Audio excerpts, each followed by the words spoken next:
요즘 임대사업자 하시는 분들이 이제 연락이 오셔서 하시는 말씀이 임차인 매너 교육을 좀 시켜달라.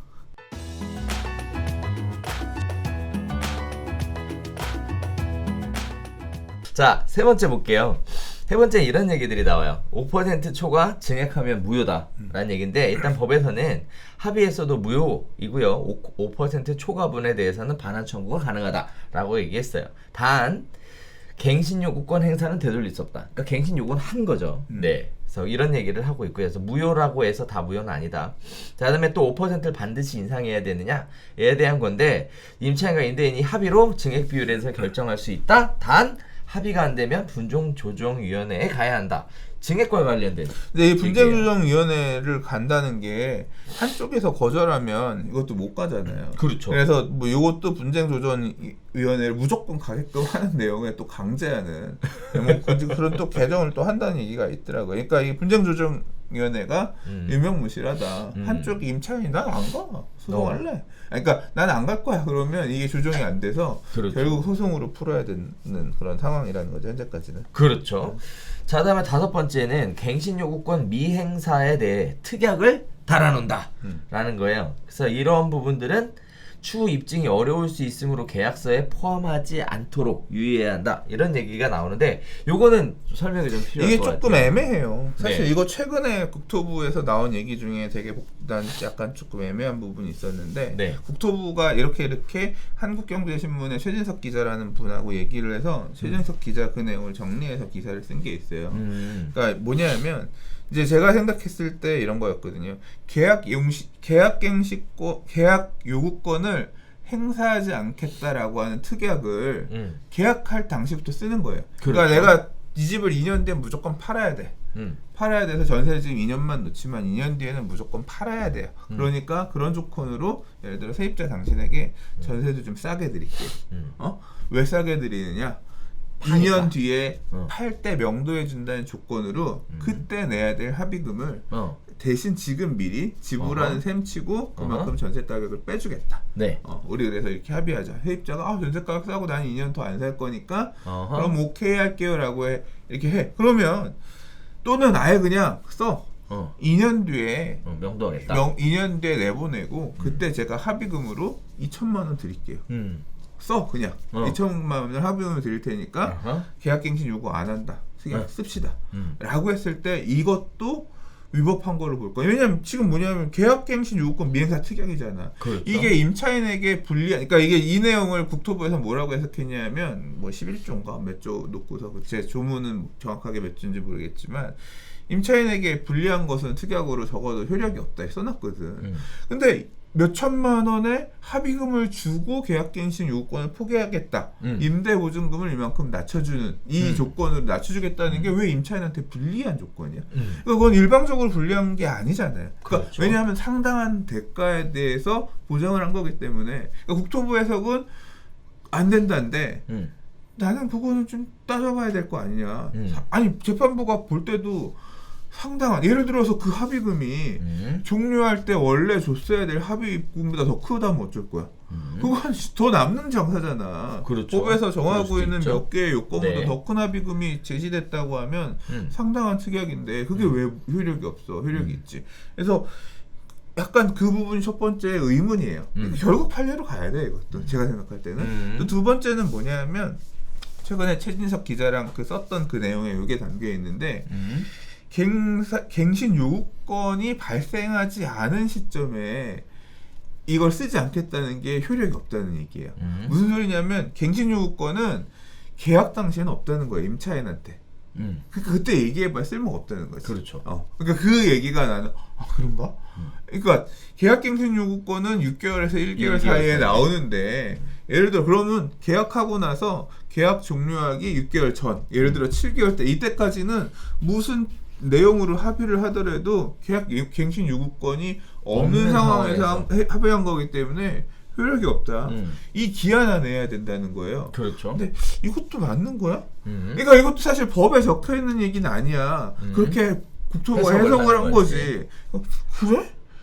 그래서 이것도 결국은 뭐냐면 사실 이제 계약 당시에는 안 하고 아까 제가 계약 당시에 특약으로 단 거는 무효라 그랬잖아요. 그렇죠. 그래서 그거 나오고 나니까 사람들이 꼼수를 생각한 게 어. 계약 후 2개월쯤 뒤에 이런 합의서를 별도의 문서로 써놓는다는 거예요. 어허. 입주할 때 2년 뒤에 계약 갱신 요구권 사용하지 않겠다라고 하는 특약이 아니라 합의서를 별도로 작성을 해서 주고받아서 그 내용을 가지고 종료 때 쓴다. 이렇게 하면 됩니다. 이제 얘기를 했는데 네. 지금 이 국토부에 이 내용대로라고 하면 네. 이것도 효력이 없는 거야.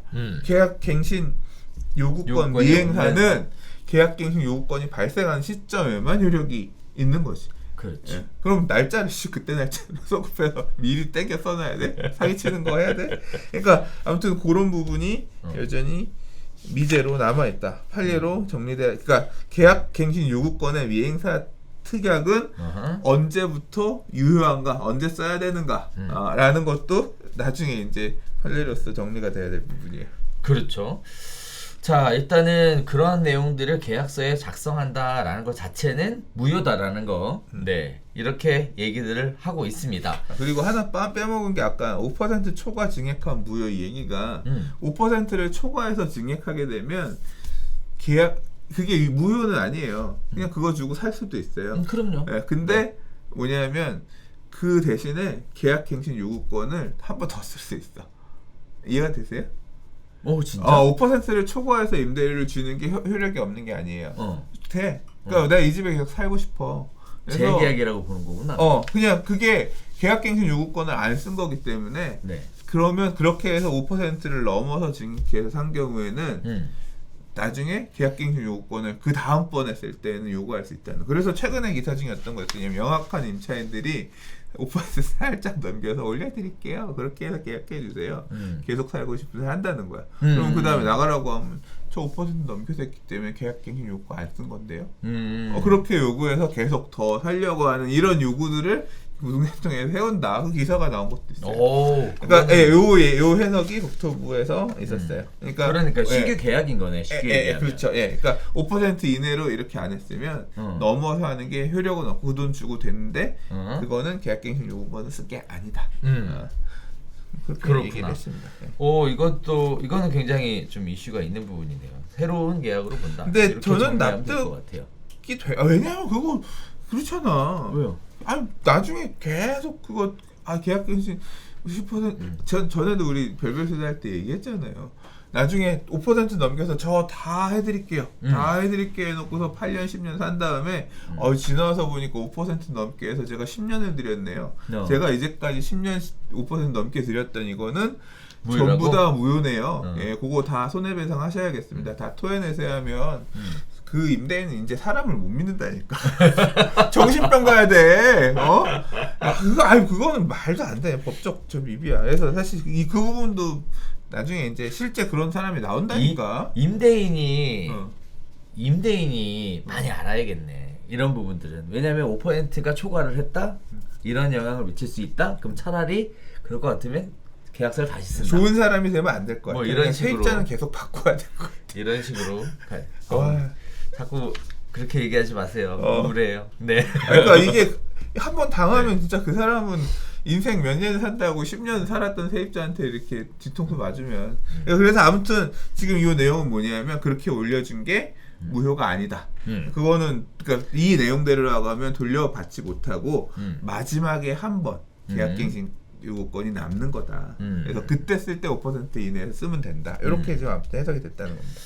자, 마지막 6번째입니다. 퇴거의사에 대해서 번복 가능하느냐라는 얘기인데요. 갱신 요구권 행사 기간 내에는 퇴거의사를 번복 가능하대요. 단 제3자하고 계약을 했으면 번복이 불가능하다라는 얘기를 하고 있는데 이거는 뭐 특별하게 아니에요. 있어요. 이것도. 얘기할 게 있어요? 이것도 되게 명시적으로 해야 돼요. 그러니까 퇴거의사 번복이 근데 이것도 그러니까 되게 조심해서 이해를 하셔야 되는 게 뭐냐면 이게 말을 똑부러지게 해야 되는 거야. 나 세입자 양반, 임차인 양반, 내가 이 집을 팔아야 되는데 지금 만료될 때 좀 나가줘, 좀 협조 좀 해줘. 그러니까 알았어요. 그럼 이건 이거 나가겠다는 얘기 안 나가겠다는 얘기야. 알았어요. 세입자가 내가 2년 뒤에 무조건 팔아야 되니까 2년 뒤에 좀 나가 새로운 팔 수 있게끔 집 보고 이러는 거 그리고 나가는 거 좀 협조 좀 해줘. 세입자가 알았어요. 끝냈어. 그럼 계약갱신 요구권을 포기한 거야 아니야? 아니야. 생각 좀 해봐야죠. 국토부에서는 아니라는 거야.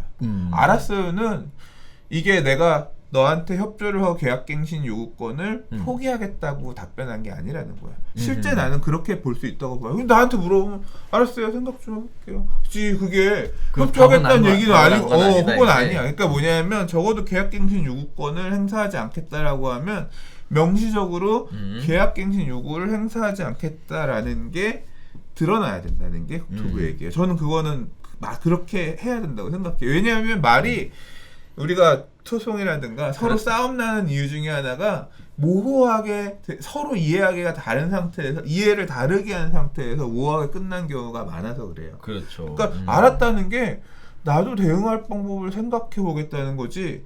내가 너한테 동의했다는 얘기, 네가 해달라는 걸로 해주겠다는 얘기 알았다의 의미는 아닐 수가 있거든요. 사실은 그렇잖아.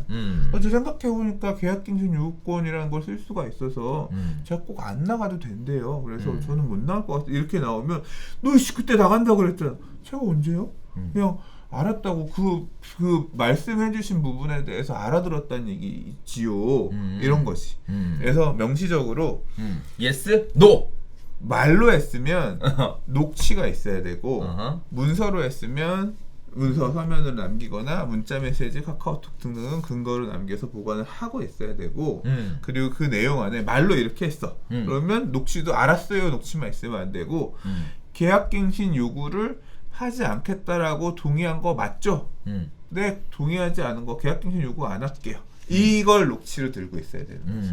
그렇게 명시적으로 딱 할 수 있게끔 해놓은 걸 가지고 제3자한테 계약을 해야 된다. 그래, 제3자 계약을 했는데 너 그때 알았다고만 했지 내가 나간다는 얘기 안 했는데 이러면 이 제3자 계약도 위약금까지 물어주는 골치 아픈 상황이 생기는 겁니다. 그러니까 이게 간단한 게 아닙니다. 네, 꼼꼼하게 하셔야 됩니다. 네. 요새 또 이런 얘기 나오더라고요. 이제 워낙에 이제 시끄럽잖아요. 이거 관련된 얘기가 서로 의견들도 다르고 이해관계도 다르다 보니까 요즘 임대사업자 하시는 분들이 이제 연락이 오셔서 하시는 말씀이 임차인 매너 교육을 좀 시켜달라. 그런 과정을 좀 만들어라. 저한테 그런 얘기 하시더라고요. 임차인이 누가 그런 걸 교육받아? 그러니까 그런 얘기 하더라고. 그러니까 스트레스가 하늘을 찌르는 거지 이것 때문에. 야, 고양이 길들이기 클래스를 만들어. 야, 고양이 니들 와 수업 좀 들어라. 어디 고양이가 와서 수업을 들어? 그러니까. 잡아다 놓고서 고양이를 어떻게? 아무도 어떤 고양이가 수업을 받으러 오겠어. 근데 어떤 임차인이 수업을 받으러? 그래, 맞아. 그래서 그런 얘기를 하시더라고. 그러면서 그럼 뭐 소장님 얘기하는 대로 가만 생각해보면 교육비 누가 낼 거야? 부터 시작해서 또 한편으로 생각해보면 대충 얘기를 들어보니까 입에 담긴 좀 그렇지만 좀 너무 매너 없는 일들 하시는 분들도 많더라고요. 네. 그래서 이게 참 그래요. 나는 진짜 이 사람과의 관계를 늘려가는 게 무서워. 그러니까 너무나 나와는 다른 사람들이 많잖아. 물론 나도 그들에게 그렇게 느껴질 수 있겠지만 이게 사람과 사람이 만나는 건 좋은 일인데 이게 그런 것 같아요. 어릴 땐 내가 유연했잖아. 유연했기 때문에 이게 조금 부드럽다고 해야 되나? 근데 이게 크면서 이게 내가 너무 뻣뻣해지고 꼰대가 되니까 이걸 내가 거기에 유연하게 받아들이면서 수그러지지 못하는 거야. 그러면서 이렇게 자꾸 부딪히고 다치는 거지. 그러니까 그냥 인간관계를 넓히고 싶은 생각도 없고 이게 너무 이렇게 사람이 폐쇄적으로 바뀌는 것 같아. 그냥 양보하고 살면 돼요. 아니 가급적 양보하고 살려고 해요. 다만 이제 그러니까 임차인을 모르는 임차인 새로 만나는 것도 계속 두렵지. 네. 이게 내가 맞춰서 수그리고 사는 게 그럼 편하게 사는 거야. 편하지. 몸도 안 좋다며. 네. 그니까요. 마음을 비우고 앞으로 얼마나 더 산다고. 그럼 얼마나 더 산다고? 끽해봐야 뭐 한 60년밖에 더 살아. 뭐 100살 넘게 살라고. 이러고. 자, 여기까지 해서 임대차 보호 관련된 이야기를 마무리 지어보도록 하겠습니다. 자, 문제는 여기하고 파생된 이거하고 파생된 다양한 시장의 움직임이 있다라는 건데요.